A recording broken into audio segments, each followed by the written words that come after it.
Otra vez indico, si un bebé en la cavidad uterina está pasando por algo, está pasando por un proceso de falta de oxígeno, un proceso donde no está creciendo adecuadamente y hay una alteración, valga la redundancia, una alteración del bienestar de este feto. El feto sabe comunicarse, ya les dije, y con el tiempo descubrimos entender cómo lo hace con nosotros, o sea, cómo se manifiesta. La definición de un sufrimiento fetal, en este caso, es el sinónimo de hipoxia fetal. La hipoxia es la disminución del flujo, en este caso de sangre, a nivel de placenta y de placenta feto. En pocas palabras, si no llega adecuadamente un flujo hacia placenta, o sea, me refiero hacia útero, de útero, esta placenta no va a poder robar la cantidad adecuada de oxígeno, nutrientes y todo lo necesario para que este feto crezca. En pocas palabras, sufrimiento fetal es una hipoxia fetal crónica, ¿sí? Asociada a una variedad de complicaciones obstétricas que afectan los procesos normales del intercambio entre la madre y el feto. Es un estado caracterizado por la alteración del intercambio metabólico materno-fetal. Claro, porque ustedes saben desde la primera clase de que la placenta, al penetrar a nivel del endometrio, ¿sí? Pues es capaz de generar espacios intervellosos que pues entran en contacto íntimo con los vasos maternos, los vasos espirales, y se encargan de sacar todo lo necesario de la sangre materna al feto, a la placenta, y de la placenta devolverla a la circulación materna. Estamos hablando de lo que son los transportes, ¿no? ¿Se acuerdan que había transportes facilitados, activos pasivos y demás? En lo que era este transporte de agua, sodio, cloro, oxígeno, nutrientes y demás. Y esto produce hipoxemia, acidosis, hipercapnia, hipoxia y daño celular fetal. El resultado es ese, el daño celular fetal. La fisiopatología. Puede existir como causa básica una acidosis mixta, donde puede ocurrir en este caso la disminución del aporte de oxígeno. Muy bien, baja aporte, hay mayor concentración de hidrogeniones y por ende mayor concentración de lo que es CO2. ¿Sí? O en su defecto, no hay eliminación del CO2. Aumenta la presión de concentración de oxígeno, aumentan los hidrogeniones y va disminuyendo el pH. ¿Sí? Conclusión, la acidosis mixta. Donde hay una alteración en el intercambio metabólico, hay una hipoxemia. No se olviden, eso es pregunta, examen, no solo conmigo. Dentro de la fisiopatología, la alteración de intercambio metabólico fetal existe. Existe, si te lo ponen. Acidosis o alcalosis, primero. Hiperglicemia o hipoglicemia. Existe hipoxemia o hipercapnia. Entonces, la alteración en la que en el intercambio metabólico te trae estos cuatro cambios. Hipoxemia, poco oxígeno. Hipercapnia, mayor retención o no eliminación de CO2. Acidosis, hay una alteración en el pH, mayor concentración de hidrogeniones. E hipoglicemia. ¿Por qué hipoglicemia? Porque no está sacando nada, pues, de la madre, está sacando poco o nada. Y el feto está usando lo poco que tiene. Por eso es que también cuando hay sufrimiento fetal, en el sufrimiento fetal crónico, que se llaman sufrimientos fetales crónicos en aquellos fetos, precisamente que el tema que hablamos del RCIU, este bebito que con lo poco que hay aprende a vivir. Y como el bebito también hace depósitos grasos, o sea, cuando hablamos de que la glucosa en exceso se deposita en grasa, en pocas palabras, empieza a utilizar esto. Por eso es que son bebitos que nacen, pues parecen, eh, a veces hablan las señoras, ¿no? Parecen alpaquitas, todas flaquitas, elongadas y demás, ¿sí? Y existen lesiones celulares fetales, donde están la lesión celular fetal en primer lugar va al sistema nervioso central, Apgar bajo. Por eso es que cuando hay sufrimiento fetal, el bebé sale planchado, ¿sí? Segundo, distrés respiratorio, porque hay lesión a nivel de células pulmonares. Y por último, lesión a las células cardíacas, y se mueren, y se mueren. Hay tal consumo Hay tal consumo de oxígeno en el feto y hay tal aporte en tan mínimo que ya genera daño, en este caso celular, y por ende la muerte. No se olviden este cuadrito, es pregunta. Causas. Las causas del sufrimiento fetal agudo son maternas, fetales, placentarias y de cordón. Las maternas, enfermedad cardíaca, diabetes, trauma, hipercontractilidad uterina, enfermedad respiratoria, trastornos hipertensivos, abuso de sustancias, sobre todo drogas, sobre todo drogas que causan vasoespasmo. ¿Cuáles son? Este, cocaína, marihuana.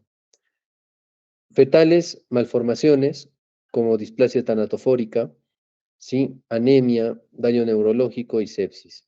Placentarias está el abruptio placentae. ¿Qué es el abruptio placentae, Diego?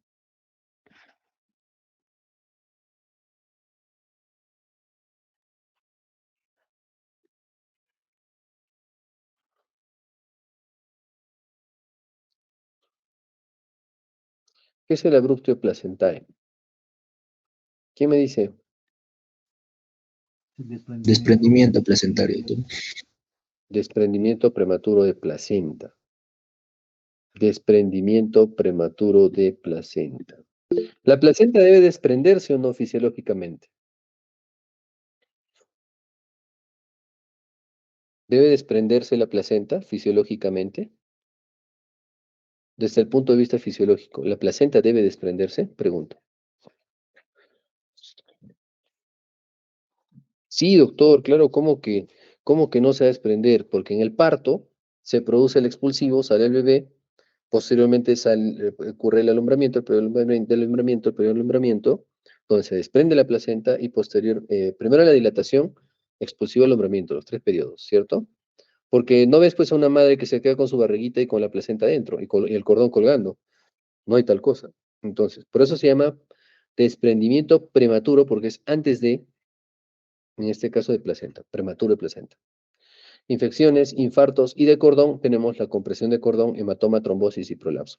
Pregunto, ¿tendrá algo que ver el cordón, el oligohidramnios y el sufrimiento fetal? Repito, ¿tendrá algo que ver el cordón, oligohidramnios asociados al sufrimiento fetal? Sí, no. Sí, ¿Por qué? sí, doctor. Sí, ¿por qué?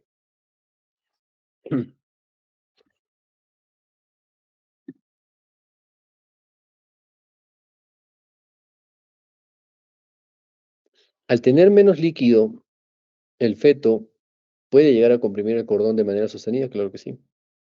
Al tener menos líquido y el cordoncito no estar en ese espacio líquido, porque todo tiene su razón, el feto puede llegar a comprimir de manera constante o continua el cordón y en su defecto, el solo quitarse oxígeno y morir. No se olviden.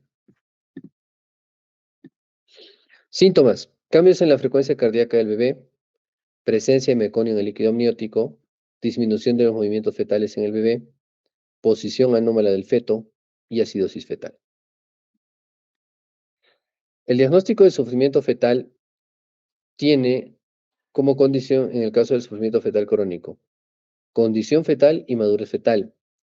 Los métodos de exploración durante el embarazo está la pesquisa del sufrimiento fetal crónico. Escuchen bien.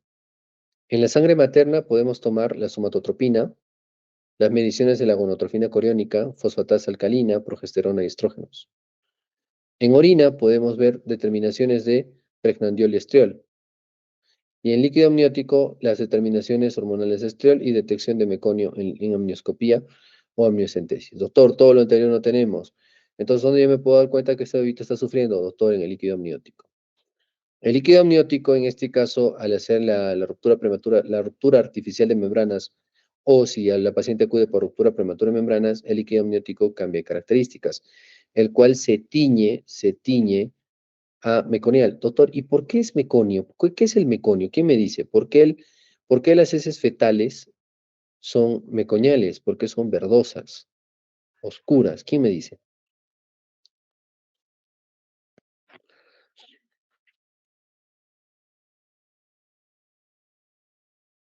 Resulta que el bebé cuando está dentro, vamos a hablar de lo fisiológico, ¿ya? El bebé está en cavidad uterina, está feliz, llega el trabajo de parto, se desencadena el trabajo de parto, y parte del volumen sanguíneo que está dentro del feto y fuera de la placenta es, por decirlo así, un excedente. Y este excedente cuando nace el bebé, siempre se pone a nivel al nivel de la pelvis de la madre, al feto, para que parte de esta sangre retorne al feto y no se quede en placenta y no haga anemia fetal. En promedio, 1 minuto a 30 segundos. Si tú te demoras más o dices, no, yo soy un pediatra, que quiero, no estoy aludiendo contra los pediatras, ¿ya? Por si acaso. Pero, ¿qué tal que te quedes más tiempo y haces que esta sangre, entre comillas, de sobra, se meta al feto? Esto genera una hemoconcentración fetal y el feto fisiológicamente tiene que hacer hemólisis, tiene que destruir esos glóbulos rojos. Y al destruir estos glóbulos rojos, genera la descomposición de lo que ustedes ya han estudiado, la formación del grupo, la descomposición del grupo M, la globina, los pirroles, el metabolismo de la hemoglobina, que va a ir a hígado para manejar lo que es la bilirrubina indirecta, para volverla directa y todo este rollo. Entonces, dentro de esta descomposición de la hemoglobina, en pocas palabras, y el metabolismo, se forma, en este caso, las bilirrubinas directa e indirecta a nivel hepático, y pues esta descomposición para eliminar esta cantidad de hemoglobina, o vale decir, la descomposición de la hemoglobina, de la destrucción de los glóbulos rojos, va a generar la estercobilina y la urobilina, esta bilirrubina tiene que ser eliminada. De dos maneras, puede ser por piel, donde conocemos la ictericia, que pues por piel la manera de acelerar la eliminación, la evaporación, la desnaturalización de esta enzima, pues es por isomerización, por luces, ¿no? Luces, la fototerapia. Y en el caso a nivel intestinal, la circulación enterohepática, pues favorece también a eliminar. Por eso es que toda esta cantidad del meconio, verdoso y concentrado, es parte de esos glóbulos rojos hemolizados, no precisamente los glóbulos rojos, sino la hemoglobina, ¿no? ¿Y por qué hace meconio el feto dentro de la cavidad uterina? Precisamente porque todo esto llega a ocurrir en parte esto, que es un proceso que llamamos de la acidosis mixta, que puede generar incluso hemólisis dentro del feto. Por eso es que el bebé se hace caca ahí adentro. Y al hacerse caca ahí adentro por el mecanismo de estrés, el incremento de la circulación enteropática y demás, hace que esta eliminación del contenido gastrointestinal fetal pues sea más denso, lo que normalmente no es así, porque nosotros sabemos que el feto orina constantemente en la cavidad uterina, sabemos que elimina contenido intestinal, pero este contenido intestinal es turbio, no es denso, donde el bebé lo vuelve a deglutir, igual lo limpia y lo filtra, y pues en un sufrimiento fetal no pasa esto, pasa que la circulación enterohepática aumenta, y pues las heces son más densas, donde el bebé se aspira y al momento de nacer puede estar dificultar en respirar, porque se dice que el meconio es tal cual como un chicle que se adhiere a los bronquios y no lo despegas fácilmente o no los pegas con nada, y pues también generan, en este caso, la dificultad respiratoria fetal, el cuadro de distrés respiratorio. Sí, dentro de lo que también tenemos son las pruebas de madurez fetal en el líquido amniótico, que son la creatinina, ácido úrico, piel, células grasas, hígado, la bilirrubina, pulmón, índice de lecitina, esfingomielina, y otros procedimientos que son el ultrasonido. En el ultrasonido podemos ver cierto grado de turbidez en el líquido amniótico. No es específico, pero hubo un comparativo que el líquido amniótico también es turbio cuando el feto ya es maduro por la descamación celular, las famosas células de naranja.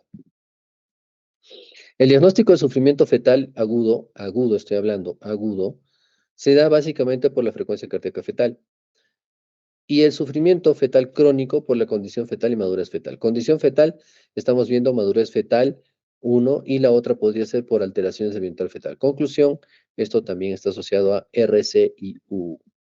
RCIU. Por eso es que no te da un sufrimiento fetal agudo el RCIU.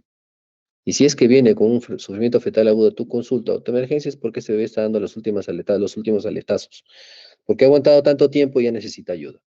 Y en el caso de un agudo, en este caso, puedes evaluar o puedes identificar por la frecuencia cardíaca fetal, los DIPs, ¿no?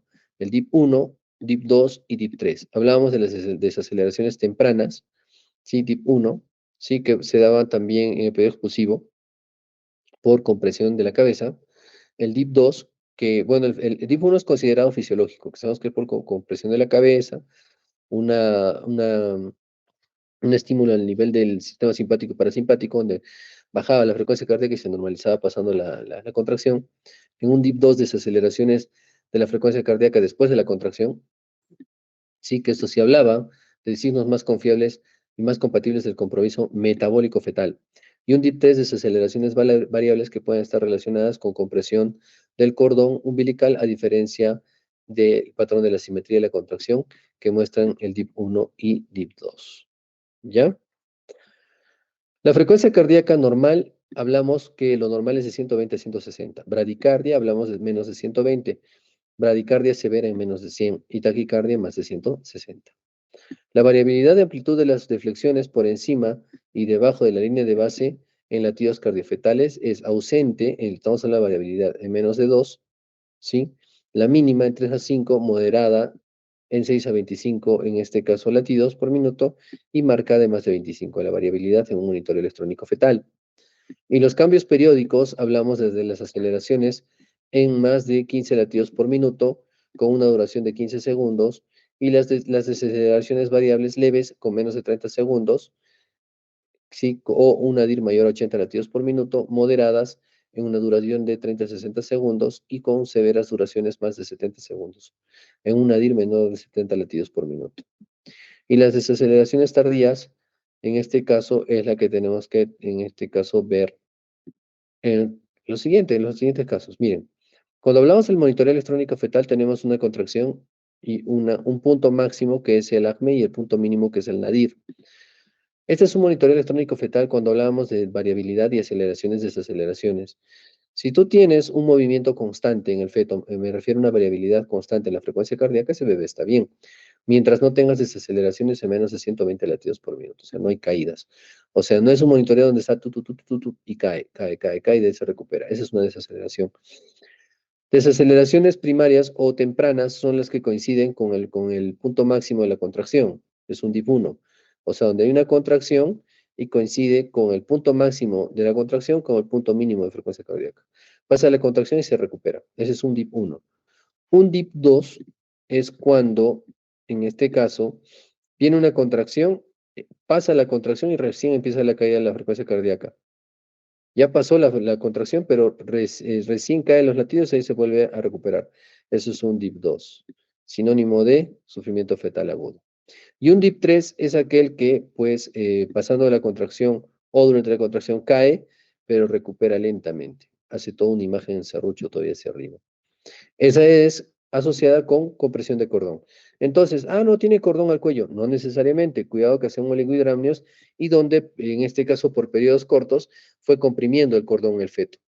Entonces, te da una idea. Si no existe variabilidad fetal, va disminuyendo esa reactividad. Miren acá. Acá no hay mucha variabilidad. No hay mucha variabilidad. Hay poco movimiento fetal. ¿Sí? Entonces, esto ya me preocupa. Me dice de que este bebé no está recibiendo adecuadamente oxígeno, o en su defecto, pues, no está recibiendo la cantidad adecuada de nutrientes. Sospecho insuficiencia ultraplacentaria. En el trazado de abajo no hay variabilidad, son unas líneas, básicamente, si pueden ver. Solo hay líneas, y ni siquiera hay contracciones.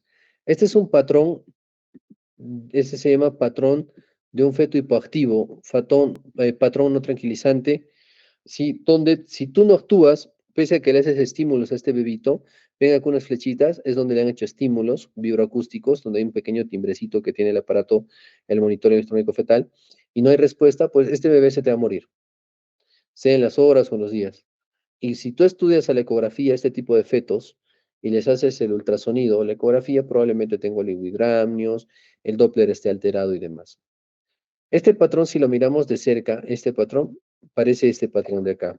Se llama patrón en calamina o sinusoidal, donde tú te acercas a esta imagen y lo ves así, pequeñas, como un serruchito así finito, como esta imagen que les estoy mostrando acá, un serrucho finito, pero en línea, que se grafica en línea. Eso se llama patrón sinusoidal, signo de premortem, antes que se muera un bebito, por si acaso. Premortem. Ya, muy bien. Entonces dijimos que la frecuencia cardíaca normal es de 120 a 160, una bradicardia, perdón, es menor a 100, bradicardia severa, bradicardia, en este caso menos de 120. El diagnóstico de sufrimiento fetal agudo. Equilibrio ácido-base capilar. El cuadro cabelludo del feto, después de provocarle una vasodilatación capilar aplicando un chorro de cloruro de etilo, se realiza una pequeña incisión en el cuero cabelludo fetal de 2 milímetros de extensión por 2 milímetros de profundidad y se aspira con un tubo capilar la sangre que fluye por la misma, evitando contacto con el aire, si deseamos ver la pHmetría o ver el equilibrio ácido-base. Se dispone de métodos que permiten medir variables relacionadas con el equilibrio ácido-base y el estado de oxigenación de la sangre capilar. No da una buena información suficiente para juzgar el grado de alteración de la homeostasis fetal. El valor del pH, en cambio, guarda una relación con el estado del recién nacido. La determinación del pH es el análisis complementario fundamental para complementar el diagnóstico del sufrimiento fetal. Valores del pH inferiores a 7.2 son francamente patológicos, excepto al final del periodo expulsivo y el pH que puede descender hasta 7.17. Doctor, ¿y el valor del pH ya podemos hacerlo por un análisis de gases arteriales a un recién nacido? Harí. Sí. Nace tu bebé, sale deprimido, un Apgar bajo, haga. Tu pH está inferior a 7.2, 7.20, ese bebito hizo asfixia. Monitoreo, hay que llevar la observación, ya, bueno, eso es manejo de neo, ¿no? Pero ustedes tienen que saber que también de esa manera podemos evaluar el estado fetal. Sufrimiento fetal agudo, meconio, lo que les decía. El líquido amniótico se tiñe por las deposiciones del feto. Y como hay líquido meconial, ese meconio se mete a pulmones y ya les dije que dificulta, incluso cuando este bebé nace y se llega a aspirar, es donde el neonato inmediatamente aspira. Ustedes se preguntan, ¿y por qué aspira? ¿Le aspira el moco, la saliva? No. Lo que evitamos es que si este feto, en su defecto, tenía líquido amniótico meconial espeso o un verde fluido, como llamamos un líquido amarillo, lo primero es evitar que este contenido se vierta o llegue a los pulmones.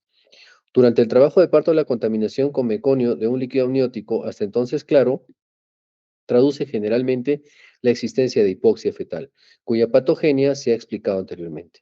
Conclusión, sufrimiento fetal debería ser lo mismo que hipoxia fetal. Debería llamarse en sí hipoxia fetal. En un centro de funciones obstétricas neonatales básicas, lo que se indica es que hay una evaluación clínica. Si hay un sufrimiento fetal, sí. ¿Qué hacemos? Oxigenoterapia, posición de cúbito lateral, retirar uterotónicos, tratar la causa en cuanto estamos hablando de la madre, y parto inminente. Sí atendemos el parto. Si no hay sufrimiento fetal y no es parto inminente, hospitalizamos, cardiotocografía y pruebas de bienestar fetal. ¿A qué se refiere? A toda aquella gestante que tenga más de 160 latidos por minuto, estoy refiriéndome a una fetocardia en el embarazo. ¿Por qué está taquicárdica? Primero buscar causa. ¿Tiene fiebre? No. ¿Alguna infección? No. Chispas, hay que estudiarla. ¿Por qué hay taquicardia fetal sostenida? ¿Me entienden? No hay, en este caso, hay fiebre, taquicardia, es a término, saquemos al bebé. ¿Qué más hacemos acá? Pero no hay, en este caso, no es un parto inminente que estudiar, porque causas de taquicardia en el feto, varias, ¿sí? Varias. Fiebre puede ser una, dentro de ella, de lo que es alteración fetal, tenemos fetos con, en este caso, sufrimiento fetal crónico, que puedan estar presentando cuadros de taquicardias oscilantes, si en este caso tenemos o están asociados a oligohidramios y demás.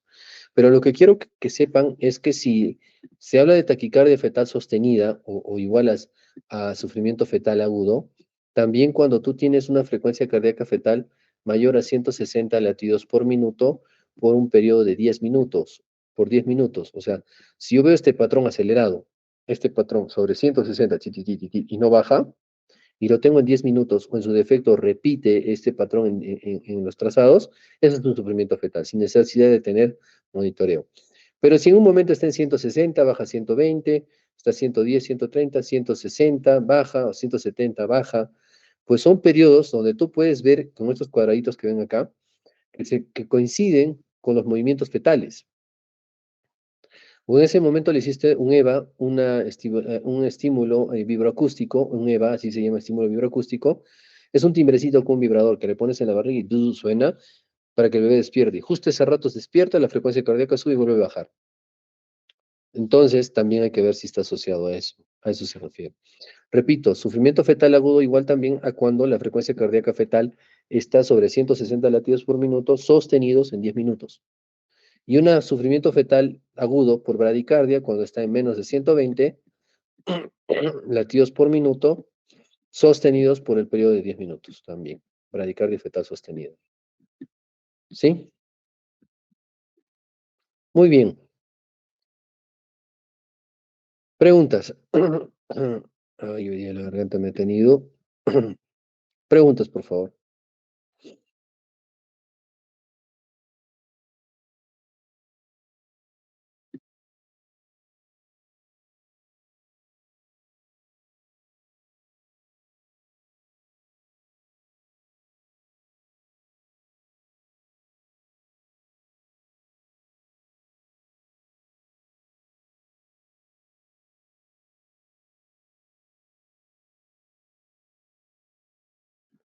¿Todo claro? Sí, doctor, todo claro. ¿Todo claro, Narayana, Criste, Catherine, Milagros, María el Sí, Pilar? doctor. ¿Todo claro?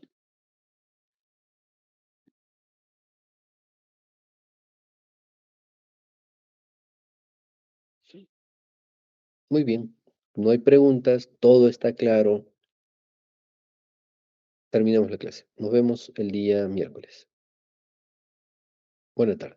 Doctor, disculpe, ¿me puede poner asistencia? Así, me indicaste Valeria, voy a ver. Apellidos. Apellidos. Ya, Barbenega.